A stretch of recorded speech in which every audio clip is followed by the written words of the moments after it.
So this is my Formula 1 Australian Formula 3 qualifying review for the season opening qualifying session in Australia, where we saw Mercedes dominate the qualifying session, and it was domination from Mercedes as George Russell qualifies on pole, pretty much 3 tenths quicker, pretty much, than his teammate Timmy Antonelli, and it's what we expected, wasn't it? Start the season, done into the season, we all expected Mercedes to be the quickest team. When I did the F1 Radiations video for this year's Radiations, I said Mercedes is going to be the same Mercedes from 2014, in my opinion. And there were a few surprises though in qualifying 3, because there was only one Red Bull driver, and that was Isaac Hadjar, qualifying third. Great qualifying from him, with his teammate Max Verstappen getting knocked out in qualifying 1, due to pretty much the rear brakes just went off Verstappen, and he obviously crashed into the gravel and into the barriers. This is a nightmare start for Max Verstappen, isn't it? Who's looking to regain his Formula 1 world title from Lando Norris, and but you can't count out Max Verstappen in the race tomorrow. You just never know what Max Verstappen will do, especially from 20th place as well. So you can never count him out. The two McLarens, I'm not shocked by the two McLarens. I did say in my season predictions the two McLarens will start quite slow. Will start off quite slow because they put too much focus. They had too much focus, obviously, last year on trying to win the Drivers' Championship. So they were always going to be way behind McLaren in terms of qualifying pace and race pace, but also Piastri out qualifying Lando Norris. And the two Ferraris, once again, got overhyped down into this weekend, saying, oh yeah, the Ferrari might be quicker and all that. Just look at it, Charles Leclerc 8 tenths slower than George Russell, Lewis Hamilton 9 tenths slower than George Russell as well. The thing with Ferrari is, I do think Ferrari will be good tomorrow in the race. but I don't think they'll be anywhere near the Mercedes, in my opinion. I expect the Mercedes to be well clear tomorrow and win quite comfortably. Timmy Antonelli is on investigation due to unsafe condition, with obviously what happened with two of his tours coming off the car, which is quite dangerous. Lando Norris ran over one of them as well. Not during his lap time, I think it was just his warm-up lap. So I'd be very shocked if Kimi Antonelli does survive a grid penalty for that, even though it's not his fault.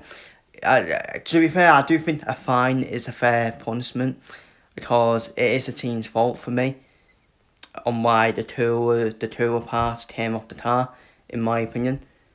It's not really the driver's fault, is it? Let's be real. So, but yeah, Ferrari overhyped once again, because they were quicker than pre-season testing, like that means anything. And a very good qualifying for the Racing Bulls. Both drivers, Liam Lawson. I'm not shocked by Liam Lawson. I did expect Liam Lawson to do well this weekend, especially with the corners as well. They do suit Liam Lawson. And I do think Liam Lawson will get in the points. But Arvid Yimpiad, fair play to Yimpiad, by the way, because going into this season, I didn't know what to expect from Yimpiad. I thought he'd be right at the bottom of the Drivers' Championship, to be honest with you.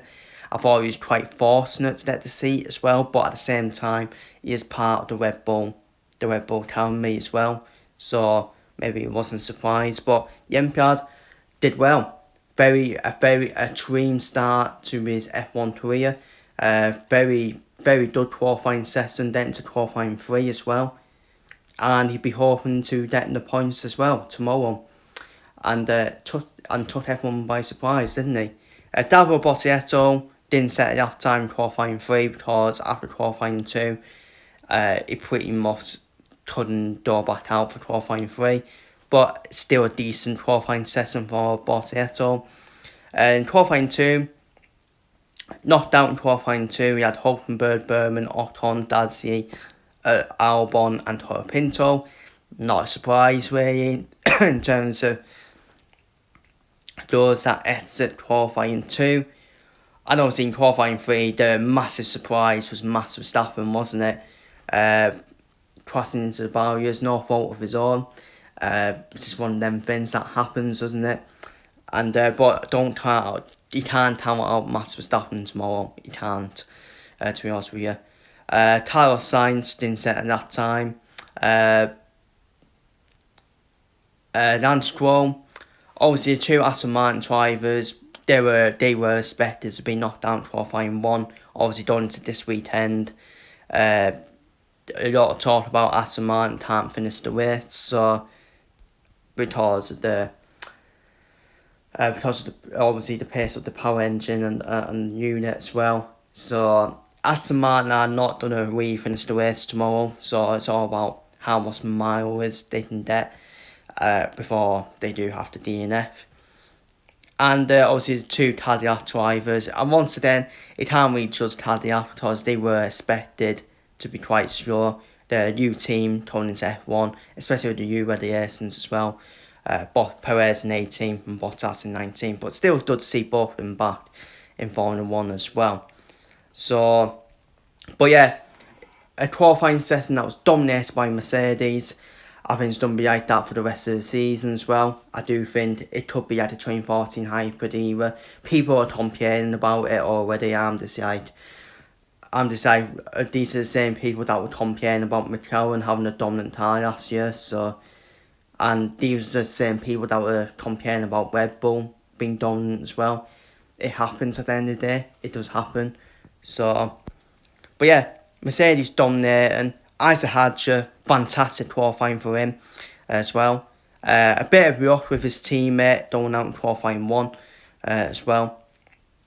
And yeah, and very good qualifying from the Racing Bulls as well. Very good qualifying session from them as well. So feel free to leave your thoughts on the qualifying session from Australia down below in the comments. I'm going to do this for every race this season. Yeah, I do a qualifying review, then I'll do a race review. So the race review should come tomorrow. If not, it'll be during the week.